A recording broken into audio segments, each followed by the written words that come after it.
नौकर जोर लगा लगाकर मेरा मसाज करता। मैं उसको पैसे पकड़ाती तो कहता, रहने दो मालकिन, वसूली रात को करूंगा। मैं कुछ समझ नहीं पाती। जैसे जैसे वह मसाज करता मुझ पर खुमारी बढ़ती ही जाती और मैं सुकून से गहरी नींद सो जाती। लेकिन एक रात मुझे नींद नहीं आई। मेरे तो होश उड़ गए जब उस रात मसाज करते करते उसने, मेरा नाम दामिनी है, मैं बहुत खूबसूरत थी, इसीलिए शादी से पहले हर दिन मेरे लिए रिश्ता आता था। मैं अपने माँ बाप की इकलौती बेटी थी, इसलिए मेरा बाप चाहता था कि मैं डॉक्टर बनकर उसका नाम रोशन करूं। मगर जब मेरे लिए इतने अच्छे रिश्ते आते थे तो मेरी माँ मुझे कहती कि तुम अपनी पढ़ाई छोड़ दो ताकि मैं तुम्हारी शादी कर दूं। मगर मैं अपनी माँ से कहती थी कि मुझे तो डॉक्टर बनना है। मगर यह सुनकर मेरी माँ को गुस्सा आ जाता था और वह कहती थी कि तुम अभी शादी कर लो, ये डॉक्टर की पढ़ाई बाद में कर लेना। मगर मेरा बाप नहीं मानता था, इसलिए मेरी माँ एक बुजुर्ग बाबा के पास गई और उनसे कहा कि मैं अपनी बेटी की शादी करना चाहती हूँ। मगर उसका बाप नहीं मान रहा। कोई ऐसा ताबीज दो कि उसका बाप शादी के लिए फौरन मान जाए। उस बुजुर्ग ने मेरी माँ से 2000 रुपए लिए और ऐसा ताबीज दिया कि मेरा बाप मेरी शादी के लिए फौरन मान गया। ये रिश्ता दरअसल मेरे बाप के दोस्त ने अपने बेटे के लिए मांगा था और कहा कि आपकी बेटी शादी के बाद भी डॉक्टर बन सकती है। ये सुनकर मेरे बाप ने उससे शादी के लिए फौरन हाँ कह दिया और मैं विदा होकर अपने ससुराल आ गई। मेरे ससुराल वाले बहुत अमीर थे, इसलिए मैं और मेरे पति अलग घर में रहते थे। मेरा पति अपने बाप का बिजनेस संभालता था, इसलिए वह सुबह से शाम तक बिजी रहता था। मैं उसके घर गई तो वहां का ऐशो आराम देखकर मैं चौंक गई। मेरे पति ने मेरी सेवा के लिए कई नौकरानियां रखी हुई थी, मगर उसका एक नौकर धीरे धीरे मेरे करीब आने लगा। उस नौकर ने मुझसे कहा कि मैं यहाँ काफी सालों से काम कर रहा हूँ और आपके ससुराल वाले मुझे बिल्कुल घर के मेंबर की तरह ही समझते हैं। ये सुनकर मैंने भी उसे खास अहमियत देना शुरू कर दी। वह एक दिन मेरे कमरे में आ गया। मैं अभी तक बिस्तर में लेटी हुई थी। उसने मुझे थका थका देखा तो कहने लगा कि आप लेटे रहो, थक गई होगी। अगर आपको एतराज ना हो तो मैं आपके पैर दबा दूं। यह सुनकर मैं चौंक गई। मैं खूबसूरत थी, जवान थी, लेकिन मुझे मेरे पति के अलावा किसी मर्द ने नहीं छुआ था और ना ही मैंने किसी नौकर से कभी अपने पैर दबवाए थे। इसलिए मैंने फौरन मना कर दिया, क्योंकि मुझे अच्छा नहीं लगता कि कोई पराया मुझे छुए। यह सुनकर वह चुप हो गया और मेरे कमरे से चला गया। तभी मुझे एहसास हुआ कि मैंने उसकी बात का जवाब बहुत सख्ती से दिया था। शायद वह पहले भी मेरे ससुराल में ऐसे काम करता होगा, मगर मैंने साफ इनकार करके उसका दिल तोड़ दिया था। दरअसल मैं बहुत नरम दिल थी, इसलिए मुझे बाद में अफसोस होने लगा। मैं उसके बारे में सोचने लगी कि यह नौकर तो काफी जवान और खूबसूरत है, मुझे इससे पैर नहीं दबवाना चाहिए था। शायद मेरे पति को यह बात अच्छी ना लगे। अगले दिन भी ऐसा हुआ। नौकर ने यही बात मुझे दोबारा कहा। मैं उस दिन बहुत थकी हुई थी, इसलिए मैंने अपने पैर बिस्तर से नीचे कर लिए और उससे कहा कि तुम मेरे पैर दबा दो। यह सुनकर वह खुश हो गया और उसने मेरे पैर दबाने शुरू कर दिए। वह इतने धीरे धीरे पैर दबा रहा था कि मुझे फिर से नींद आने लगी। ये देखकर वह नौकर कहने लगा, मालकिन, आपको नींद आ रही है, आप बिस्तर पर लेट जाओ, मैं आपके पैर दबाता रहूंगा। मैं जैसे मदहोशी में थी, इसलिए फौरन बिस्तर पर लेट गई। वह नौकर बिस्तर पर आ गया और मेरे पैर दबाने लगा। उसके बाद मुझे होश नहीं रहा और मैं सो गई। मुझे नहीं पता था कि मैं कितने घंटे सोती रही। मेरी आंख खुली तो मैंने देखा कि वह नौकर अभी तक मेरे पैर दबा रहा था। ये देखकर मुझे उस पर तरस आ गया और मैंने हाथ बढ़ाकर अपना पर्स खोली और कुछ नोट निकाले और उस नौकर के हाथ में रख दिए। ये देखकर वह शर्माने लगा। मालकिन, आप मुझे पैसे देकर शर्मिंदा कर रही है। मेरी सैलरी अच्छी है, मुझे इन पैसों की जरूरत नहीं है। ये सुनकर मैंने उससे कहा कि यह पैसे तुम्हारी मेहनत के हैं। ये सुनकर उस नौकर ने मुझसे वह पैसे लिए और मेरे कमरे से निकल गया। मेरा पति रात को देर से आता था, इसलिए मैंने शाम को फिर उस नौकर को अपने कमरे में बुलाया और उससे कहा कि तुम्हारी मालिश से मुझे बहुत अच्छी नींद आती है, इसलिए जब तक मेरा पति घर नहीं आ जाता तब तक तुम मेरे कमरे में ही रहना। शायद नौकर को पैसे का लालच आ गया था, इसलिए वह मेरी बात सुनकर खुश हो गया और कहने लगा, मैं तो आपका मामूली सा नौकर हूं, जैसा आप कहोगे मैं वैसा ही करूंगा। आपके पैर दबाता रहूंगा ताकि आपकी थकान उतर जाए और आपको सुकून मिले। ये सुनकर मैंने उससे कहा कि तुम्हारे हाथों में जादू है, इसलिए तो मेरी सारी थकावट उतर जाती है। एक दिन नौकर ने मुझसे कहा कि आपकी सास भी कभी कभी मुझसे मसाज करवा लेती थी। ये सुनकर मैं चौंक गई। मुझे मेरी सास ऐसी नहीं लगती थी, मगर वह नौकर झूठ बोलने वाला नहीं लगता था। मुझे ससुराल आए 1 महीना होने वाला था, इसलिए मैंने नौकरों को परख लिया था। वह मुझे हर बात सच ही कहता था। मेरे घर में नौकरानियां भी काम करती थी, मगर वह झूठी और बेईमान थी। वह मुझसे जो बात सुन लेती थी उसे पूरे मोहल्ले में मशहूर कर देती थी, इसलिए मैं उन्हें अपने कमरे में नहीं आने देती। ये नौकर इस घर का पुराना नौकर था, इसलिए मैं उस पर भरोसा करती थी। नौकर भी मेरे कमरे में आता था, मगर अपनी नजरें झुकाकर रखता था। वह मेरे जिस्म को हाथ लगाता, मगर उसकी नीयत खराब न थी। ऐसा हर रात होता था। एक दिन मैंने अपने पति से कहा कि जब से हमारी शादी हुई है हम कहीं घूमने फिरने नहीं गए। यह सुनकर मेरे पति ने कहा कि जब से हमारी शादी हुई है तुम भी तो हर वक्त नींद में रहती हो। मैं रात को घर आता हूं तो तुम गहरी नींद में होती हो। दिन को मेरे पास वक्त नहीं होता और रात को मेरे घर आने से पहले तुम सो जाती हो। यह सुनकर मैं अपने दिल में सोचने लगी कि यह सब नौकर की मालिश की वजह से हो रहा था। मेरे पति की शिकायत सही थी। मुझे रोज रात को अपने पति के लिए जागना चाहिए था। उस दिन मैंने फैसला किया कि आज रात जब नौकर मुझे मालिश के लिए कहेगा तो मैं इनकार करूंगी, ताकि मुझे नींद ना आए और मैं अपने पति के आने तक जागती रहूं। शाम हुई तो मैंने नहाकर खुद को खूब तैयार किया और दुल्हन बनकर बिस्तर पर बैठ गई। नौकर मेरे कमरे में आया तो उसने मुझे मालिश के लिए पूछा, मगर मैंने साफ इनकार कर दिया। मेरी बात सुनकर वह कुछ उदास हो गया और वापस चला गया। कुछ देर बाद नौकर मेरे कमरे में आया तो उसके हाथ में दूध का गिलास था। मैंने खाना नहीं खाया था, इसलिए फौरन दूध पी ली और अपने पति का इंतजार करने लगी, मगर मुझे नींद आ गई और मैं सो गई। सुबह में जागी तो नौकर फौरन मेरे कमरे में आया और कहने लगा, मालकिन आपके लिए नाश्ता लेकर आऊं। ये सुनकर मैंने अपने पति के बिस्तर की तरफ देखा, वह खाली था। ये देखकर नौकर कहने लगा, मालिक को जरूरी काम था, वह नाश्ता करके चले गए। ये सुनकर मेरा मूड खराब हो गया। मैं रात भर उसका इंतजार करती रही, मगर वह सुबह होते ही ऑफिस चला गया। मैंने नौकर से कहा कि मेरे लिए चाय ले आओ। नौकर कमरे से बाहर निकल गया। तभी मैंने अपने जिस्म की तरफ देखा तो चौंक गई। रात को मैंने दुल्हन का कपड़ा पहना हुआ था, मगर अब मेरे जिस्म पर कोई और कपड़े थे। मगर मैंने अभी जेवरात पहने हुए थे। मेरा सर भारी होने लगा। मुझे यह सोचकर चक्कर आने लगे कि रात को मेरे साथ क्या हुआ था और मेरे कमरे में कौन था और उसने मेरे साथ क्या किया था, मगर मुझे कुछ याद ना आया। मेरा दिल घबराने लगा और मैंने अपना सर पकड़ लिया।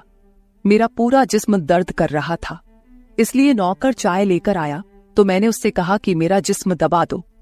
यह सुनकर वह बिस्तर पर आ गया और मुझे दबाने लगा। उस दिन मैं देर तक बिस्तर पर पड़ी रही। उस दिन मेरे पति अचानक घर आ गए। मैंने उसे देखा तो उस पर बरस पड़ी।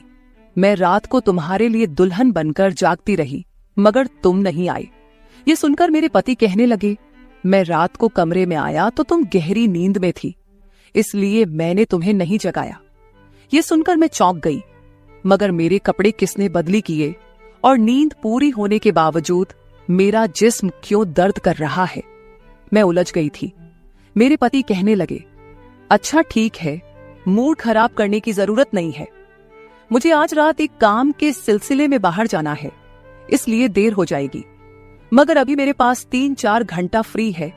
अगर तुम कहो तो हम अभी कहीं बाहर जा सकते हैं।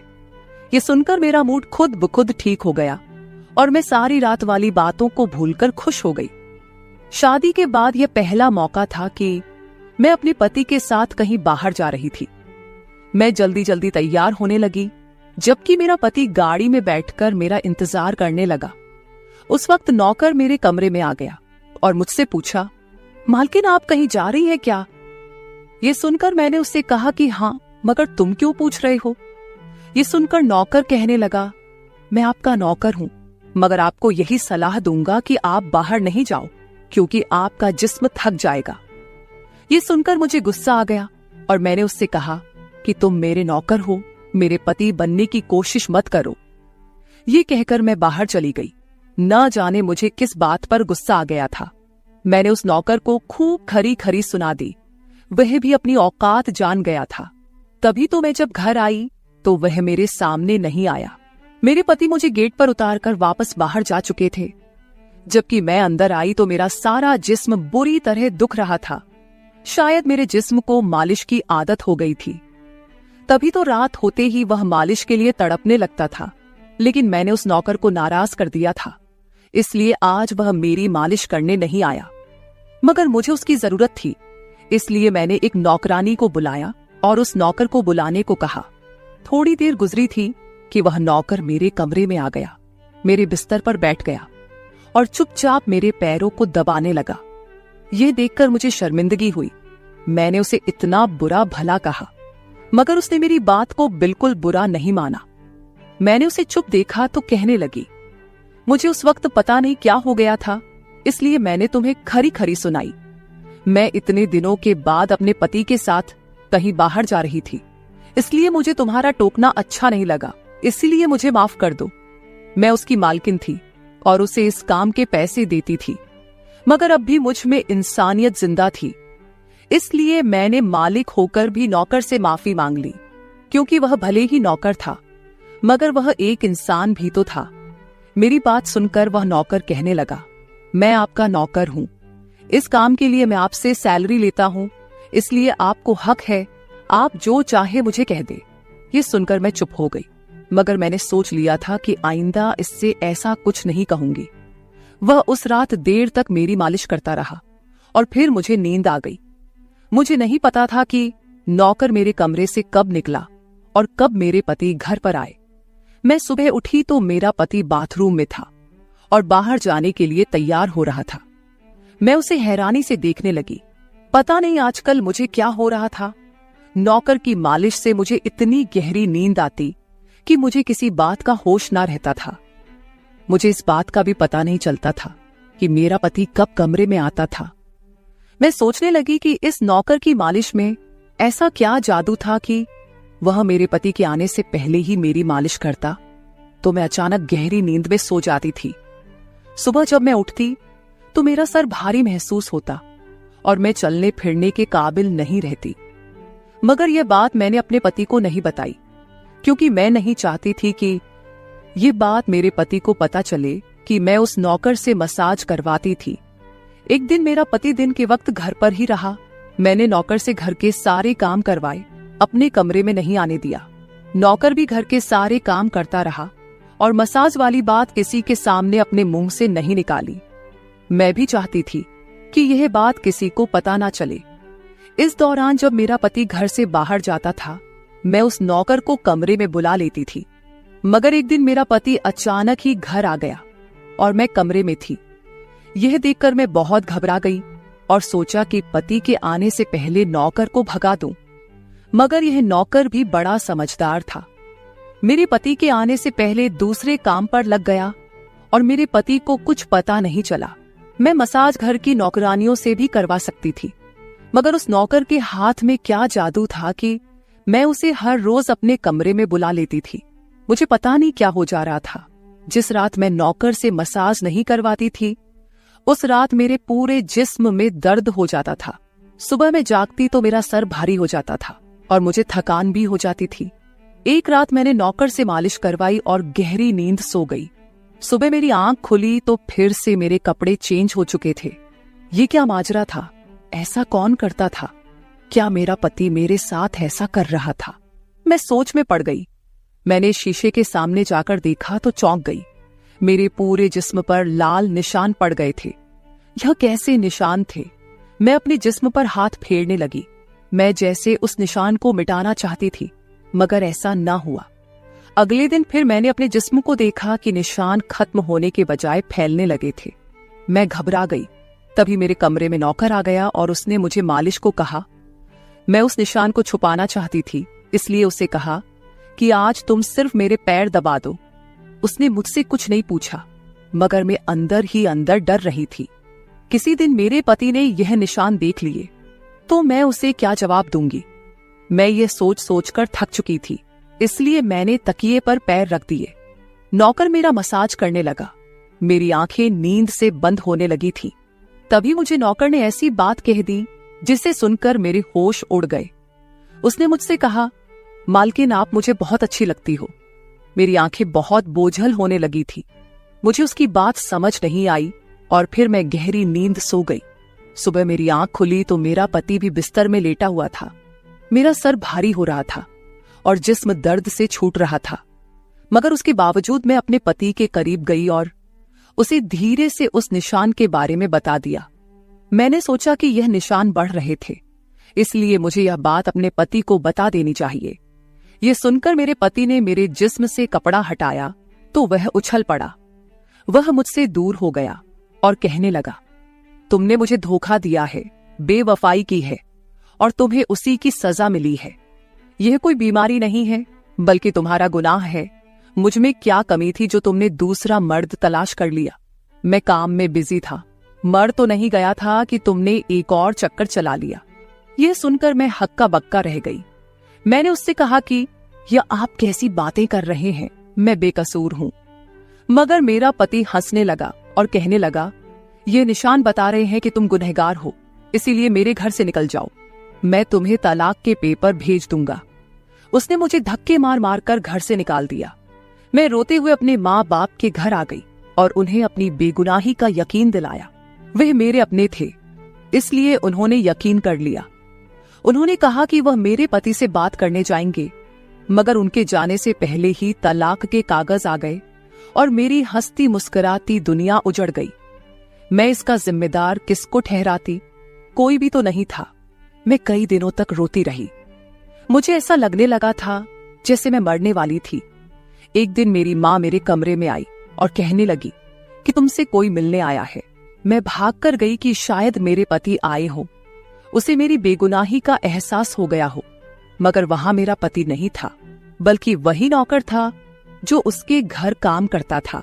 मैंने उसे आने का कारण पूछा तो वह कहने लगा, मैं आपके उन निशानों के बारे में जानता हूं। यह सुनकर मैं चौंक गई। मैंने उसको कसकर पकड़ा और उसकी शर्ट का बटन एक झटके से खोल दिया। मुझे अब समझ आया कि मेरे पति ने मुझ पर इतने गंदे इल्जाम क्यों लगाए थे। ये कहकर मैंने नौकर के सीने पर मुक्के मारने शुरू कर दिए। मैंने कहा, ये निशान मेरे जिस्म पर कैसे आए? तुमने मसाज के बहाने मेरे साथ क्या क्या किया था? मुझे सच सच बताओ। ये सुनकर नौकर ने मेरे दोनों हाथ पकड़ लिए और कहने लगा, मेरा नाम राजेंद्र है और मैं तुम्हारे साथ यूनिवर्सिटी में पढ़ता था, मगर मुझे तुमसे प्यार हो गया। मैं भी डॉक्टर बनना चाहता था और मैंने सोचा था कि जब हम दोनों डॉक्टर बन जाएंगे तो मैं तुम्हारे बाप से तुम्हारा हाथ मांग लूंगा। मगर एक दिन तुम्हारी सहेली की जुबानी मुझे पता चला कि तुम्हारी माँ तुम्हारी शादी जल्द करना चाहती है, इसलिए मैंने डर कर तुम्हारे घर रिश्ता भेजा। मगर तुम्हारे बाप ने इनकार कर दिया और कहा कि मैं अपनी बेटी की शादी तब करूंगा जब वह डॉक्टर बन जाएगी। इसलिए मैं टेंशन फ्री होकर अपनी पढ़ाई करने लगा। मुझे एक हफ्ते के लिए अपने कजिन की शादी के लिए शहर से बाहर जाना पड़ा। तभी तुम्हारी शादी हो गई। वह यह सब मुझसे कह रहा था और मैं चुपचाप उसे देख रही थी। जब मैं वापस आया तो मेरी मोहब्बत किसी और की दुल्हन बन चुकी थी। मैं तुम्हारे प्यार और दीवानगी में तुम्हारे ही घर का नौकर बन गया ताकि मैं तुम्हारे करीब रह सकूं। मैं तुम्हारे करीब आना चाहता था, इसलिए मसाज के बहाने तुम्हारे कमरे में आ जाता था और रात को तुम्हारे दूध में बेहोशी की दवा मिला देता था ताकि तुम सोती रहो और तुम्हारा पति तुम्हारे करीब ना आ सके, क्योंकि तुम मेरी थी। मैं तुम्हें किसी और के करीब नहीं देख सकता था। ये सुनकर मैं हक्का बक्का रह गई। क्या तुमने मेरे साथ कभी कुछ गलत किया? यह सुनकर उसने मेरा हाथ अपने सर पर रख लिया और कहा, मैं तुमसे प्यार करता था, इसलिए तुम्हारी इजाजत के बगैर मैं तुम्हारे साथ कुछ नहीं करना चाहता था। ये सुनकर मैंने उस निशान की तरफ इशारा किया जो हम दोनों के जिस्म पर थे। ये सुनकर वह हंस दिया और कहा कि मैं डॉक्टर हूं और यह सिर्फ इन्फेक्शन है। ये मैंने इसलिए किया ताकि तुम्हारे पति को हम दोनों के ऊपर शक हो जाए। ये कहकर उसने मुझसे माफी मांग ली और मैंने पूरे 1 साल उसे सजा देने के बाद माफ कर दिया और फिर उसके साथ शादी कर ली। तो मेरे प्यारे दोस्तों, ये थी हमारी आज की छोटी सी कहानी। आपको ये कहानी कैसी लगी कमेंट करके जरूर बताएं।